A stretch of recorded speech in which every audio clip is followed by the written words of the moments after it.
Hello guys, welcome to प्रयास. माय name is Aditya. Guys, तसं बघायला गेलं आजच्या या सेशनची काही गरजच नव्हती. रादर असे सेशन घेण्याची गरजच नाही आली पाहिजे.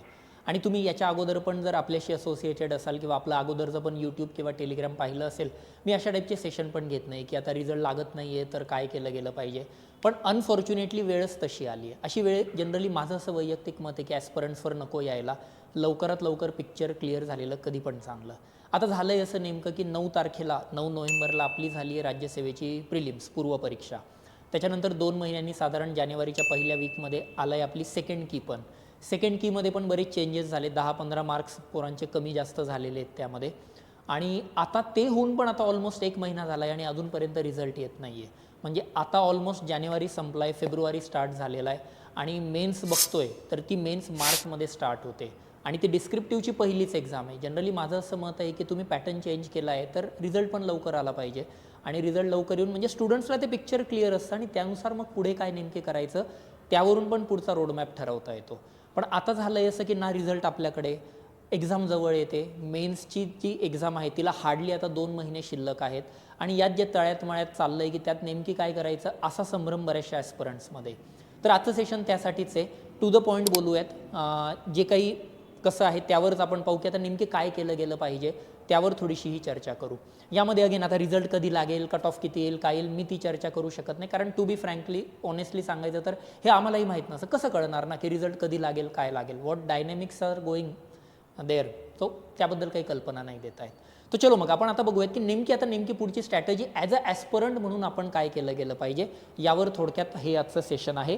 तर पाहूयात नेमकी आता पुढे काय काय केलं गेलं पाहिजे. तर बघा आता सेकंड की आलेली आहे. स्कोर बरेचसे कमी जास्त आले. ऑलमोस्ट 5-7 प्रश्नांमध्ये काहीतरी बदल केलेला आहे. आता याच्यावर तर अपील नाही आहे. जी की त्यांनी लावलेली आहे ती फायनल की आहे. यात काही आता बदल होणार नाही. ही काळ्या दगडावरची पांढरी रेष आहे. सो आता एक्सेप्ट करा, जो काही स्कोर आला असेल तो कॅल्क्युलेट करा आणि आलिया भोगासी असावे सादर. आता मी म्हणेल कसं आहे, मी 3 कॅटेगरीजमध्ये ॲस्परंट्सला यामध्ये डिव्हाइड केलेलं आहे. तर 3 कॅटेगरीज आपल्या कुठल्या येतात. सगळ्यात पहिली कॅटेगरीज येते की म्हणजे ज्या ॲस्परंटचा स्कोर 110च्या खाली येतो आहे, बरोबर.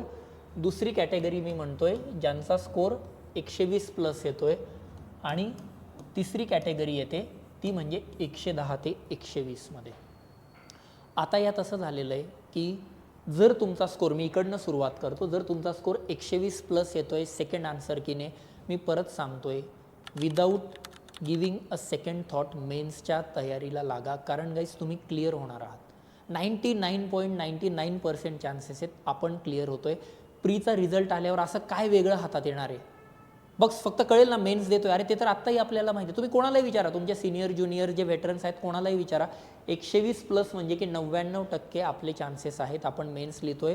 तुम्ही वेळ वाया घालवू नका. भेटा, बोला, चर्चा करू. कारण आपण जर बघू साधारण फक्त आता मेन्सला तुम्ही जेव्हा हा व्हिडिओ बघत आहात तुमच्याकडे 60 डेजपेक्षा कमी वेळ राहिलेला आहे.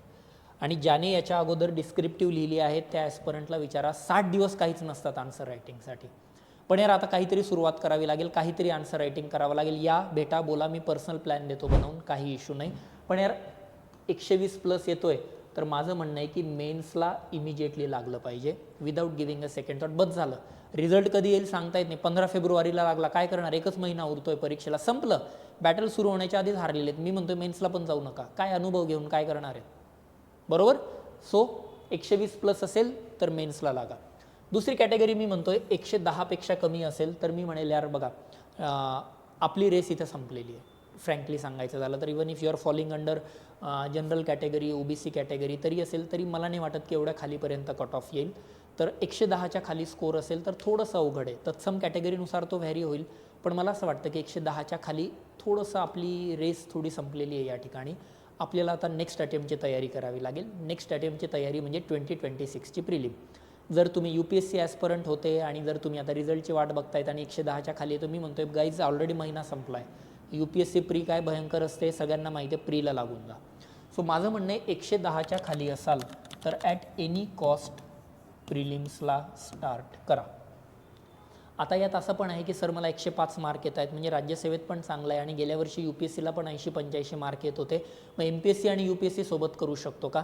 मी म्हणतो सोबत म्हणजे याच्यापर्यंत आपण करू शकतो. ते म्हणजे कसं, आपलं डेलीचं शेड्यूल दिलं आहे तुम्ही UPSCच्या याच्यामध्ये बघा. डेलीचं शेड्यूल जसं की आजचं जर टार्गेटमध्ये मी तुम्हाला सांगितलं की आजच्या टार्गेटमध्ये तुम्हाला बघायचं आहे काय, इंडियामधल्या रिव्हर मॅपिंग, इंडियन रिव्हर्स मॅपिंगचा पार्ट आहे. तुम्ही तो UPSC पॉईंट ऑफ व्ह्यूने बघा. Same is the case MPSC point of व्ह्यूने पण बघा, महाराष्ट्रातल्या नद्या वगैरे कशा जातात, आणि मग ह्या दोन्ही गोष्टी तुम्ही सायमल्टेनियसली करू शकाल. UPSC आणि MPSC प्रिलिम सायमल्टेनियसली करायची असेल तर मी म्हणेल डेली टार्गेट्स आहेत. अप्रोच दोन्ही प्रिलिमचा वेगळा आहे, पण डेली टार्गेट UPSCचे झाले की तोच विषय MPSC पॉईंट ऑफ व्ह्यूने लगेच संध्याकाळी बघून घ्यायचा. आलंय लक्षात? पण मी म्हणेल या कॅटेगरीमध्ये असाल तर you should B immediately starting with prelims, कारण आता ऑलरेडी जानेवारी संपलाय, फेब्रुवारी, मार्च, एप्रिल, मे सुरू झाला की ते प्रीचं वारं एकदम हाय झालेलं असतं आणि काही सुधरत नाही तेव्हा काय चाललंय. सो आपल्याकडे फक्त 3 महिन्यात इफेक्टिव्हली बघायला गेलं तर प्रीला लागा. So category 120+ mains, 110 below prelims. खरी गोची होते या स्टुडंट्सची जे 110 आणि 120 मध्ये, ते म्हणजे यार एकदम फ्लक्च्युएशन आहे.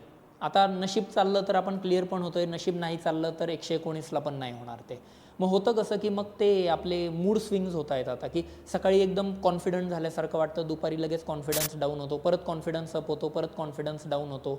तर यार आता या परिस्थितीमध्ये काय करायचं आता, ही थोडासा प्रॉब्लेम होतोय. माझं सजेशन असेल, always guys you should be prepared for the वर्स्टसाठी प्रिपेअर राहा. वर्स्टसाठी म्हणजे काय, की आपली प्रिलिम नाही निघते याच्यासाठी प्रिपेअर्ड राहा. निघाली तर चांगलीच गोष्ट आहे ना, लागून जाऊ ना पुढे तयारीला. पण यार नसेल निघत तर ऑलरेडी जर तुम्ही आणखी 15-20 दिवस वाया घालवले, मी म्हणतो 26ची 25ची तर प्रिलिम जाईलच, 26ची प्री पण बोंबलून जाईल.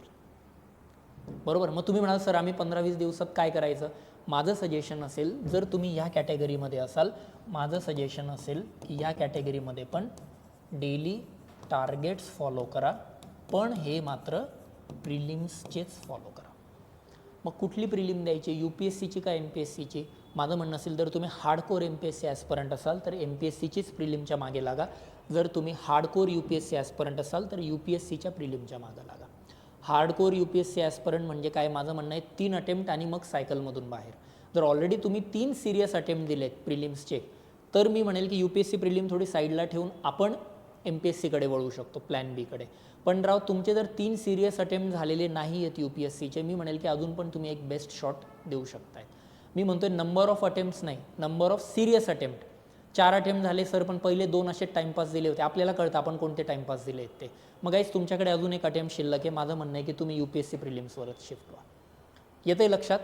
15-1 दिवस, कारण कसा असतो तो गॅप मोठा, म्हणजे तो टाइम स्पॅन मोठा आहे बरं का प्रिलिम्सच्या दृष्टिकोनातून पाहिलं तर. 8-10 दिवसामध्ये आपलं सगळं लक्ष्मीकांत पण उडून जातं, आणि लक्ष्मीकांत पॉलिटी उडलं म्हणजे बराचसा लोड कमी होतो. सो माझं सजेशन असेल, जर तुमचा स्कोर यात असेल, डेली टार्गेट फॉलो करा. UPSCचे करा, MPSCचे करा, मी आपल्या टेलिग्राम चॅनलवर टाकलेले आहेत. प्रिलिम्सवर शिफ्ट व्हा, प्रिलिम्स करा. बरोबर. मग उरलेल्या वेळात मग तुम्ही म्हणाल की सर पण आता याच्यामध्ये तुम्ही म्हणताय वर्स्टसाठी प्रिपेअर राहा, पण बेस्टसाठी काय, जर आम्ही प्रिलिम पास झालो तर काय, वेळ तर वाया जाईल ना. प्रिलिम पास झाला चांगली गोष्ट आहे, मी म्हणेल रात्रीचा दिवस करू, थोडीशी लिमिट पुश करू, तेव्हाचा तेव्हा बघूयात. तो कॉन्फिडन्स असेल ना प्रिलिम पास व्हायचा. कसं असतं, हारने बाजी को जीतने, हारी हुई बाजी को जीतने वाले को बाजीगर घेते, असं कुठेतरी ऐकलं असतं ना काहीतरी ते. जेव्हा तुम्ही वर्स्टसाठी प्रिपेअर आहेत आणि तेव्हा काहीतरी बेस्ट होतं की यार मॅच आता संपलेली आहे, आणि तेव्हा कोणीतरी धोनीसारखा बॅट्समन येतो, 60-60 बॅटिंग करतो, मॅच काढून नेतो, मग ती जी विक्ट्री असते ना, आणि तो जो कॉन्फिडन्स घेऊन टीम पुढे जाते, ही टीम वर्ल्ड कप पण घेऊन जाते. तसं असतं ते. तुम्ही ऑलरेडी आता वर्स्टसाठी प्रिपेअर आहेत की आता यार नाही निघते ना, अशा वेळेस जेव्हा तुम्ही ट्राय करतात तर बघा आपले जे एफर्ट्स असतात ते थोडे जास्त पुट होतात. सो माझं म्हणणं असेल, जर तुम्ही ह्या कॅटेगरीमध्ये असाल, प्रिलिम्सला लागून जा. इथे तर मेन्स डोक्यातनं काढूनच टाका, इथे थोडाफार mains back of the mind चालेल, पण वर्स्टसाठी प्रिपेअर राहा. आणि इथे असाल तर टोटली मेन्ससाठी डेडिकेटेडली स्टार्ट करा. येतंय लक्षात?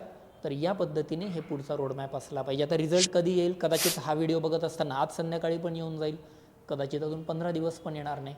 आपल्या हातात काही नाही आहे. Unfortunately we are at receiving ends. आपल्या हातात काहीच नाही आहे ना, काय करू शकतोय आपण. तर या पद्धतीने हे करू. आणि ह्या चर्चेमध्ये अजिबात जाऊ नका की आयोग किती अनफेअर वागतंय, हे वागतंय, ते वागतंय. आयोगाने थोडी आपल्याला एक्झाम द्यायला बोलवलं आहे ना, आपण देतो एक्झाम. सो मी म्हणतो की त्या क्रिटिसिझम मोडमध्ये जाऊ नका, कारण एकदा ती निगेटिव्हिटी भरली गेली ना, कायम ती निगेटिव्हिटीच राहते आणि एक्झाम निगेटिव्ह माइंडसेटने नाही देता येत. काय करायचं ना, एकदा पोस्ट काढू, काय व्यवस्थित रितसररित्या आयोगाला काय पत्र लिहायचं ते पण करू. पण आता आपण ॲस्परंट मोडमध्ये आहोत. सो माझं सजेशन असेल, let's be aspirant only. Aspirant समोर काय ऑप्शन्स आहेत, तर हे ऑप्शन्स अवेलेबल आहेत. तरीही तुम्हाला काही डाऊट असेल, प्रॉब्लेम असेल, काही शंका असतील, भेटा, बोला, चर्चा करू, डिस्कस करू, पण लवकरात लवकर राहा आता कामाला लागू.